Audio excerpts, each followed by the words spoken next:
আজকে আমি নিয়ে এসেছি দ্বাদশ শ্রেণীর সেমিস্টার 3 ভূগোলে কিছু এমসিকিউ কোশ্চেন অ্যান্সার। আজ আমি ভূগোলের যে বায়ুমণ্ডল অধ্যায়টা রয়েছে সেই বায়ুমণ্ডল অধ্যায় থেকে এমসিকিউ প্রশ্নের উত্তর নিয়ে এসেছি। আশা করছি এই প্রশ্নের উত্তরগুলো তোমাদের কাজে আসবে সেমিস্টার 3 পরীক্ষায়। এর আগেও তোমাদের এই ভূগোলের সিলেবাস বিষয়ে ভিডিও আমি আপলোড করেছি ও ভূগোলের কীরকম প্রশ্ন হবে সেমিস্টার 3-তে বা কত নাম্বারে কোয়েশ্চেন থাকবে বা কোশ্চেন প্যাটার্ন কীরকম হবে এই সমস্ত বিষয়ে ভিডিও আমি আপলোড করেছি। তোমরা চাইলে অবশ্যই আমার ডেসক্রিপশান বক্সে দেওয়া ওই ভিডিও লিঙ্কে ক্লিক করে ভূগোলের তোমাদের যে বিষয়গুলো আছে বা যত নম্বরে পরীক্ষা আছে পরীক্ষার যে কোয়েশ্চেন প্যাটার্ন সেগুলো সম্পর্কে দেখে নিতে পারো। আর এর সঙ্গে আবারও বলে রাখি, যারা আমার চ্যানেলে নতুন তারা অবশ্যই আমার চ্যানেলটা সাবস্ক্রাইব করে বন্ধুদের মধ্যে আমার চ্যানেলের লিঙ্কটা শেয়ার করে দিও। আর তোমাদের যে সাবজেক্টের যে বিষয়ের উত্তর দরকার, যে বিষয়ের প্রশ্ন জানার আছে অবশ্যই আমাকে কমেন্ট বক্সে একটা কমেন্ট করে জানিও। তাহলে চলো আজকে আমি দ্বাদশ শ্রেণীর সেমিস্টার 3 ভূগোলে বায়ুমণ্ডলে কিছু এমসিকিউ প্রশ্ন উত্তর দেখে নিই। দেখো, প্রথমে লেখা আছে হিমপ্রাচীর দেখা যায় কোথায়? এটার আমার সঠিক উত্তর হবে অপশান এ, আটলান্টিক মহাসাগর। তারপরে দেখো দ্বিতীয় আছে আমার মাদাগাস্কার দ্বীপের পূর্ব উপকূল দিয়ে প্রবাহিত হয় কোন স্রোত? এর উত্তর হবে অপশান বি, অর্থাৎ মাদাগাস্কার স্রোত। এরপরে দেখো নিম্নলিখিত এই স্রোতগুলি হলো উষ্ণ স্রোত, অর্থাৎ নিম্নলিখিত যে স্রোত আছে তার মধ্যে কোনটা উষ্ণ স্রোত? এখানে আমার অপশান সি, অর্থাৎ ব্রাজিল স্রোত।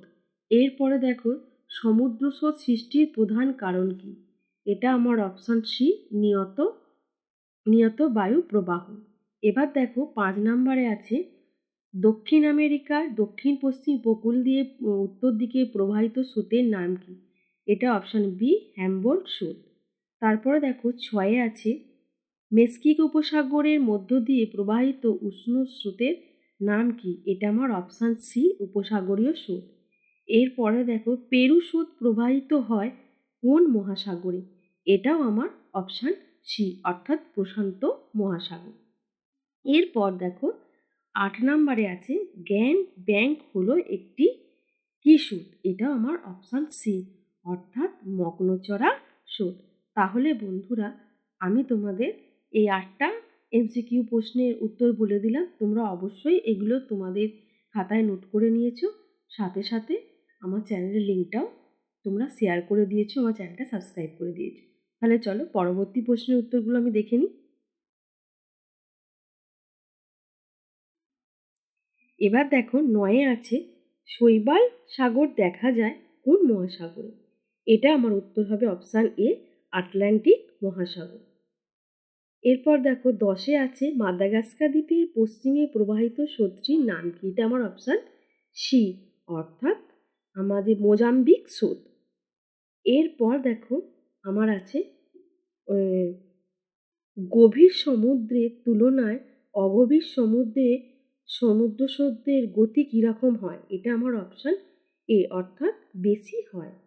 এরপর দেখো 12, পৃথিবীর বৃহত্তম ও গভীরতম মহাসাগর হলো কোনটি? এটা আমার উত্তর হচ্ছে অপশান এ, প্রশান্ত মহাসাগর। এরপর দেখো আমি তোমাদের 13 নম্বর প্রশ্নের উত্তর বলছি। আটলান্টিক মহাসাগরে শৈবাল সাগর সৃষ্টি হয়েছে যে স্রোতের সাহায্যে, তা হলো ক্যানারি স্রোত। এরপর দেখো 14 নম্বরে নিউফাউন্ডল্যান্ডের কাছে ঘন কুয়াশা ও ঘূর্ণিঝড় সৃষ্টি হয়, এর প্রধান কারণ কি? এটা আমার অপশান বি, উপসাগরীয় ও ল্যাব্রাডর স্রোতের মিলন। এরপরে দেখো মগ্নচড়া সৃষ্টি হয় কি কারণে? এটাও আমার অপশান বি, অর্থাৎ উষ্ণ স্রোতের মিলনে। এরপর দেখো আমার 16-এ আছে, 16-এ হচ্ছে গ্র্যান্ড ব্যাংক স্থানটি বিখ্যাত কি কারণে? এটা আমার অপশান বি, অর্থাৎ গ্র্যান্ড ব্যাংক স্রোতটি চলচ্চিত্র শিল্পের জন্য বিখ্যাত। এরপর দেখো এরপর বেরিং স্রোত প্রবাহিত হয় কোথায়? অপশান এ, ভারত মহাসাগরে। 18 দেখো, একটি উষ্ণ সমুদ্র স্রোতের উদাহরণ। এটা আমার অপশান বি, বেরিং স্রোত। 19 দেখো, সমুদ্রে ভাসমান বরফের স্তূপকে কি বলে? এটা হলো আমার অপশান ডি, হিমভূমি। এরপর দেখো, জাপান উপকূলে উষ্ণ থাকে কারণ কি?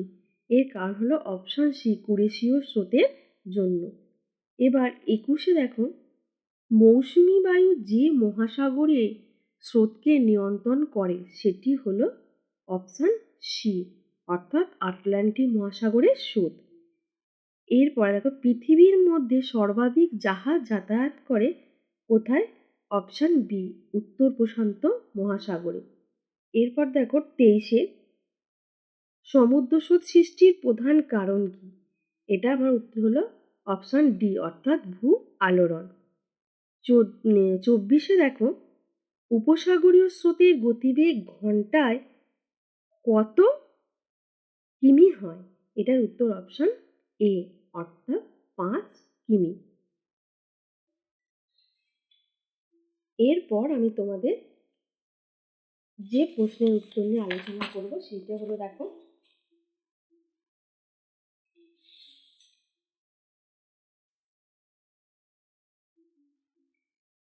উপসাগরীয় স্রোতের রং কিরকম হয়?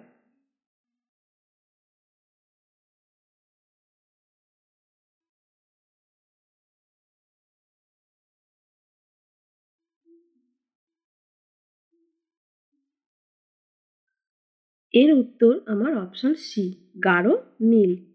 এরপর দেখো 26, সারাসারি বাঁধ দেখা যায় কোথায়? এটাও আমার উত্তর হবে অপশান সি, হুগলি নদীতে। এরপর দেখো 27, যে বায়ুর দ্বারা উত্তর ভারত মহাসাগরে সমুদ্র স্রোত নিয়ন্ত্রিত হয় তা হলো আমার মৌসুমী বায়ু।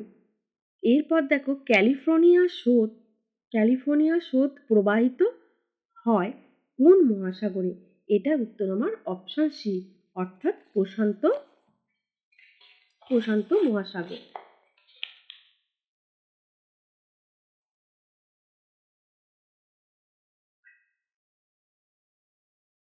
এরপর দেখো, পৃথিবীর মোট আয়তনে জলভাগ দ্বারা আবৃত অংশ কত?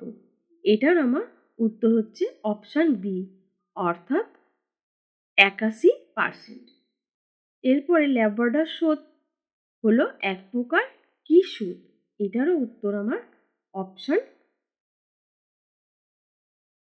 বি, অর্থাৎ শীতল স্রোত।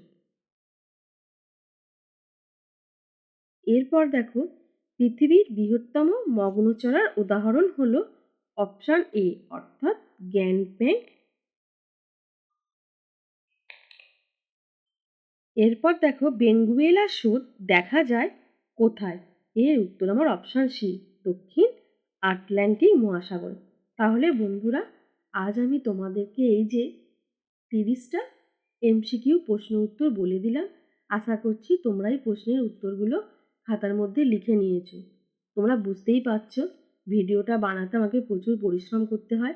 আমি নিজে ভিডিও বানাচ্ছি আর নিজেই ভিডিওটা তুলছি বলে সেই কারণে তোমাদের অপশানগুলো আমি ঠিক দিতে পারছি না, মুখে বলে দিয়েছি। তোমরা অবশ্যই এগুলো আমার বলার সঙ্গে সঙ্গে খাতায় লিখে নেবে। আশা করছি এগুলো তোমাদের যে 3য় সেমিস্টার আছে এই পরীক্ষাতে কাজে আসবে। তাহলে আজকে আমার এই পর্যন্তই। এরপর তোমাদের সাথে আবার দেখা হবে নেক্সট বিষয় নিয়ে। তোমরা অবশ্যই আমার চ্যানেলটা সাবস্ক্রাইব করবে। ধন্যবাদ।